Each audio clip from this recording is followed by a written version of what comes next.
Welcome to The Explainer. Today, we're diving into one of the most universally beloved stories ever written, E.B. White's 1952 classic, Charlotte's Web.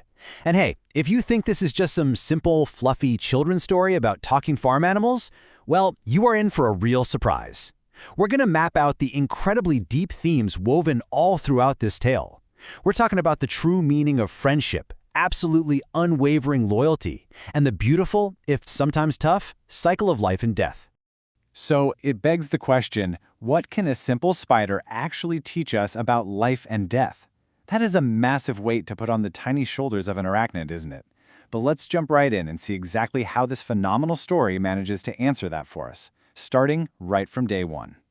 Section 1. Wilbur's Rescue, Establishing the Stakes. We start off on the arable family farm, and man, the stakes are established immediately. A tiny piglet is born, but he's a runt. And in the harsh, practical reality of farm life, that basically means he's a goner. He's viewed as too small and way too weak to survive. So Wilbur's life literally starts with a death sentence. Mr. Arable is fully prepared to end it right there. But then, his 8-year-old daughter Fern steps in. She begs for his life, arguing passionately that it's just completely unfair to kill him just because he's small. Her compassion is what saves him. She names him Wilbur, raises him with a bottle like a baby, but, pigs grow fast, really fast. Soon, he's just way too big for the house, and he gets sold down the road to her uncle Mr. Zuckerman's barn. Section 2. An Unexpected Friendship. Loneliness Cured by an Unlikely Companion. So Wilbur is in this totally foreign environment. Zuckerman's barn is packed with other animals, but Wilbur, he is experiencing this deep, crushing loneliness. The geese, the sheep, this super greedy rat named Templeton, none of them have any interest in being friendly. Wilbur is absolutely desperate for a real companion. Then, out of nowhere one night, a sweet voice speaks to him from the dark. The next morning, he meets the owner of that voice, Charlotte A. Cavitatica, a large gray spider living in a web just above his pen. Now, Wilbur's initial reaction is fascinating. At first, he's totally shocked.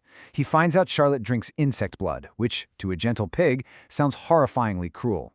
But he quickly learns to look past that initial snap judgment. He sees the real Charlotte, someone who is deeply kind, incredibly wise, and fiercely loyal. She becomes the ultimate cure for his loneliness. Section 3. Loyalty in Action. The relentless fight to save Wilbur. The peace in the barn doesn't last long, though. The brutal reality of farm life crashes back down when an old sheep drops a terrifying bombshell. Mr. Zuckerman isn't just feeding Wilbur out of the goodness of his heart. He's fattening him up for Christmas ham.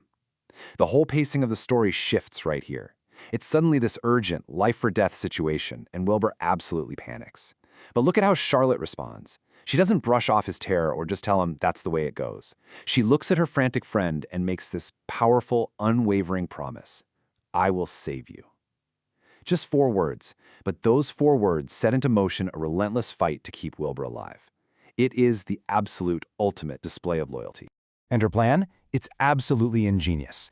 Charlotte knows she can't physically fight a human farmer, so she uses her brain. She decides to create miracles in her web to trick the humans into thinking Wilbur is some kind of famous, supernatural pig. Overnight, she weaves the words, "some pig," directly into her silk. And the humans? They're completely stunned. To keep the illusion going, she escalates. Days later, she weaves, "terrific." Soon after that, Radiant appears, drawing massive crowds from all over the county. Finally, by autumn, she weaves "humble" at the county fair. It's literally a masterclass in manipulation, 100% driven by her loyalty to her friend. But every great writer needs a solid researcher, right? To keep this miracle going, Charlotte needs a steady supply of fresh vocabulary. So she recruits the greedy rat, Templeton. She actually manages to convince him to scavenge around the farm and the local dump for old newspaper scraps. Templeton brings back the words, and Charlotte weaves them. It is this incredibly unique team effort, all dedicated to Wilbur's survival. Section 4. Charlotte's Sacrifice. The emotional climax at the county fair. So this brings us to the emotional climax of the story. Autumn arrives, the seasons are changing, and we're at the peak of the county fair. Thanks to Charlotte's final woven word, humble, the judges are so blown away that they give Wilbur a special prize and a blue ribbon. Mr. Zuckerman is so incredibly proud that he decides right then and there he will never kill this famous pig. Wilbur's life is officially permanently saved. But this incredible victory comes at a profound cost, 514. Charlotte has reached the end of her natural lifespan. She is completely depleted, way too weak to even travel back to the farm. But with their absolute last ounce of strength, she creates an egg sac containing exactly 514 of her unborn children. The cycle of life is finally catching up with her.